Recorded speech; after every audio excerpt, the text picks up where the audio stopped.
இன்றைக்கி வந்து மருத்துவம் மிகுந்த ஒரு ரெசிபி தான். என்னென்னா ஒரு துவையல் ரெசிபி தான். பிரண்டை துவையல் எப்படி செய்யணும்னு பார்த்தலாமா?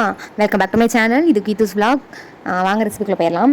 ஃபர்ஸ்ட் ஆஃப் ஆல் நான் என்னென்ன இன்க்ரீடியன்ட்ஸ்னு சொல்லிடுறேன். ஒரு பிளேட்டில் பிரண்டை அது வந்து க்ளீன் பண்ணி உரிச்சு வச்சுக்கிட்டாங்க. அப்புறம் வத்தல், வரமல்லி, புளி, பூண்டு, தேங்காய் இது மட்டும். ஸோ ஒன் பை ஒன்னாக நம்ம எல்லாத்தையும் சாட்டே பண்ணி எடுக்க போகிறோம். ஃபஸ்ட்டு வத்தல் லைட்டாக எண்ணெய் ஊற்றி வத்தல் மட்டும் நல்லா சாட்டே பண்ணி எடுத்துகிட்டு பொன்னிறமாக ஆகணும். எடுத்துகிட்டு அதுக்கப்புறமேட்டு பிரண்டை, கருவேப்பிலை அது ரெண்டையும் நல்லா சாட்டே பண்ணி எடுத்துகிட்டு அதையும் தனியாக எடுத்து வச்சுட்டு தேங்காய், வரமல்லி, வெள்ளைப்பூடு, புளி, குட்டி லெமன் சைஸில் புளி எடுத்துருக்கோம். அதையும் நல்லா இது பண்ணதுக்கப்புறமேட்டு உப்பு லாஸ்ட்டில் ஆட் பண்ணி நல்லா அப்படி துவையல் கன்சிஸ்டன்சியில் அரைச்சி வச்சுட்டோம் அப்படின்னா அம்மியில் அரைக்கலாம். இன்னும் சூப்பராக டேஸ்ட்டாக இருக்கும். அப்புறம் இங்கே லாஸ்ட்டில் தாளிப்பு கொடுத்துக்கணும். ஆஸ் யூஷுவல் கடுகு உளுந்தம் பருப்பு போட்டு தாளித்து ஊற்றிடணும்.